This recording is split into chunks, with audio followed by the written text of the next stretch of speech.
السلام عليكم ورحمة الله وبركاته. كسر هذا مركل يا برنامج ذيني أنا مقعدنا برا حساب قيبتي سدكسيد هوسة يدحين. إن شاء الله عشان كنا ما أنت وحكوا قاعدين حساب فلك الله يقانو يسوقين أنت عشان كنا ما أنت وجود كلمة محاولين إن أرضنا عشرة ورا سوق قاعدين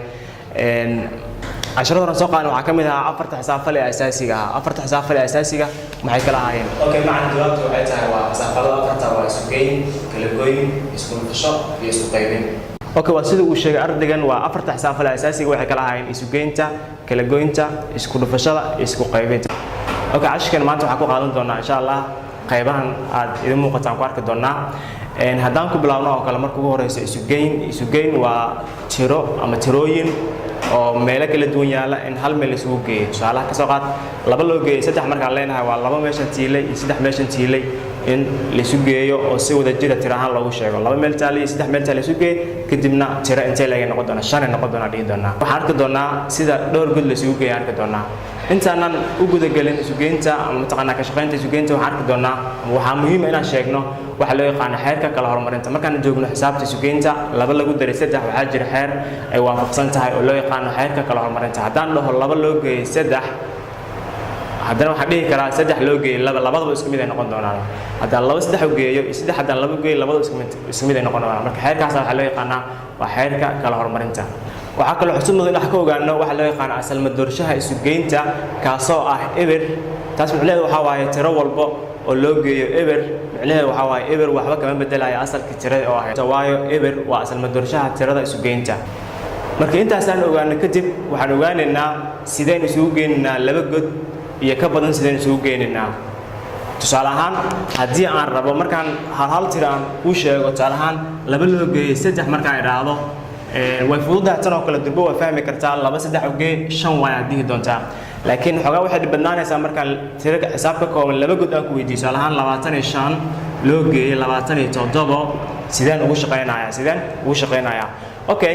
iyadan waxa kale xusud mudan markaan tirooyinka aan isu geynayo shayga kaliya ee muhiimka ah waa inaan godadka tirooyinka aan isku aadiyaa sida ka soo qaad haddii aan idhaahdo oo kale 25 loo geeyay 7 saf waan ugu shaqeyn karaa waxaan kaloo ugu shaqeyn karaa joog ahaan ugu shaqeyn karaa waxaan dhihi doonaa 25 loo geeyay toddobadan maadaama godka koobaadka ay ku jirto waxa qasab inaan ku hoos aadiyo godka koobaadka inaan ku hoos aadiyo ayaa qasab sababtoo in kastoo aan wadanin god kale oo labaad ay in kastoo aan wadanin markaas waxa dhihi doonaa waxaan isu geey doonaa koobaadka aan koobaadka u geyn doonaa tobnaadka isaga meeshan god tobnaad kuma jiro booskiisa eber aan qaadan doonaa tobnaad sidiisu ahaan doonaa sidiisa ayuu ahaan doonaa okay waxaan arkaynaa isu geyn aan qaadasho lahayn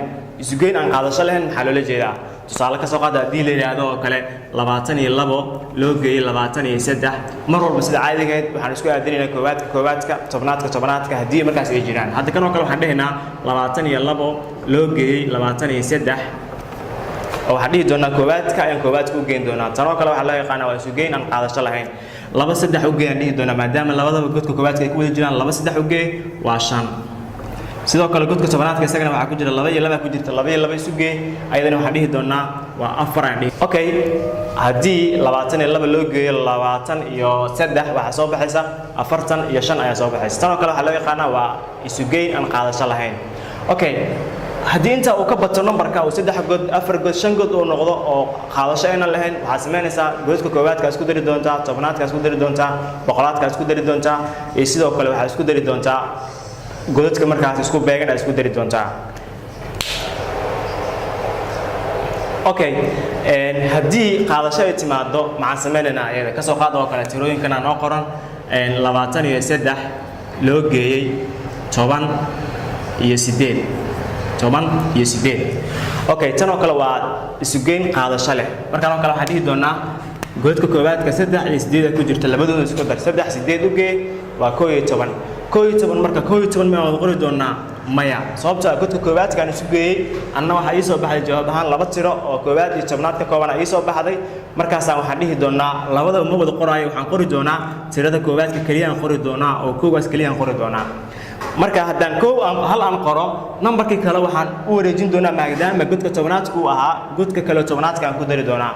waxaan dhihi doonaa godka tobanaadka laba taala halkii meeshan ka soo haray aan qorin oo 12 ahayd halkaan qorina waxaan ku dari doonaa labadan ku dari doonaa 3 kadib waxaan ku sii dari doonaa godka kale oo tobanaadka ahaa ku sii dareedan waxay noqon doontaa 4 ay noqon doontaa 4 ay noqon doontaa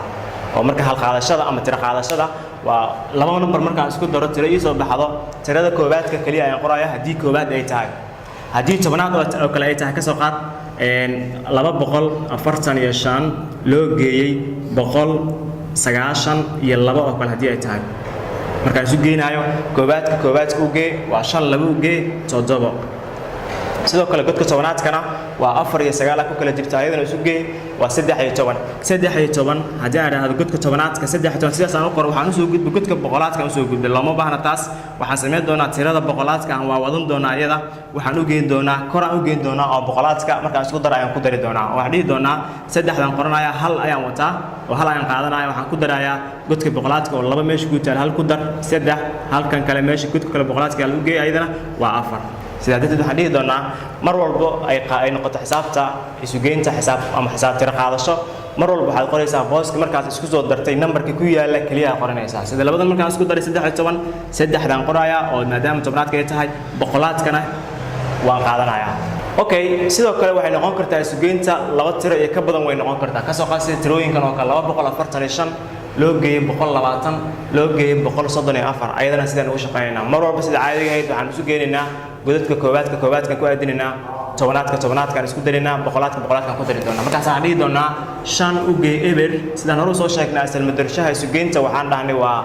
waxba kama dooriya waa eber u geey 5 waa 5 4 u geey waa 9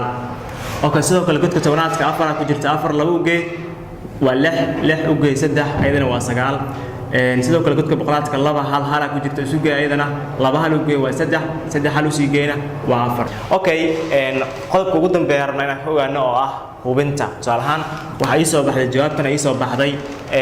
sideen ku ogaanaa inay saxan tahay in kale waxaan ku bilaabaynaa labadan god aan ku bilaabaynaa labada tiro isu geentooda hamran si ma taqaanaa wada jiraan isugu darno 5 u geey 9 waa 14 sidaan hore u soo baran waxaan qoranayaa 4 halkii maadaama godka tobanaadka ku jiro waan wadanayaa waxaan ku darsanayaa godka tobanaadka 4 u geey halkii aan watay 5 laba u geey waa 7 kadibna isu geey boqolaadka laba hal u geeyna waa 3 tan oo kale sideen ku ogaanaynaa inay noo saxan tahay jawaabta noo soo baxday ama inay qaldan tahay sideen ku ogaanaynaa taas waxa loo yaqaanaa waa hubin ama waxa loo yaqaanaa checking okay waxaan sameeynaa godadka koraan isku dardaraynaa mar walba 9 tiro ka weyn noo soo baxdana 9 waan iska tuuri doonaa waxaan qaadan doonaa tirada 9 ka yar mar walba qaadan doonaa saad doonto isugu geey 2 5 u geey 2 4 u geey 6 5 u sii geey waad dhigi kartaa waxa kaaga fudud inaad tiraahdo 4 5 u geey maadaama 9 ay tahay 9 kuma baahna iska tuur laba ayaa ku soo hartay labadaasna waxaan ku qoran doonaa qayb sare aan ku qori doonaa sidoo kale tirada kale labaad ayadana isu geeyay godad ahaan isugu geey oo waxaan dhihi doonaa 9 laba u geey 1 hal u geey maadaama sida ay tahay 9 kan maadaama la tuuri lahaa sidiisa ku tuur labo hal u geey ayadana waxaan dhihi doonaa waa 3 ayadana waxaan ku qori doonaa godka hoose aan ku qori doonaa qaybta hoose aan ku qori doonaa miisaanka okay markaas waxaan sameyn doonaa 2 iyo 3 labada tiro ee labadan qaanad ku kala qoran isu geeyso waa 2 3 u geey waa 5 jawaabtaan u imaan doonaa marka jawaabta u imaado waxaan rabaa maadaama miisaan aan rabo inaan sameeyo godkan inuu la ekaado godkan aan u baahanahay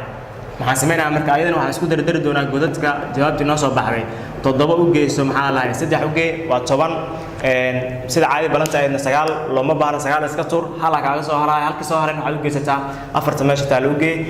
waxa soo bixi doonta 5 ayaa soo bixi doonta sida darteed xisaabtii ka shaqada aan sameynay way noo saxan tahay sidaas aan ku hubin karnaa okay saddexda go'san u hubinayna ayada saddexda go'san u hubinayna waxaan sameysana calaamadan inkastoo siyaabo fara badan loo sameysan karo sida loo sameysan karo waxaan sameysaa godka koobaad isku dar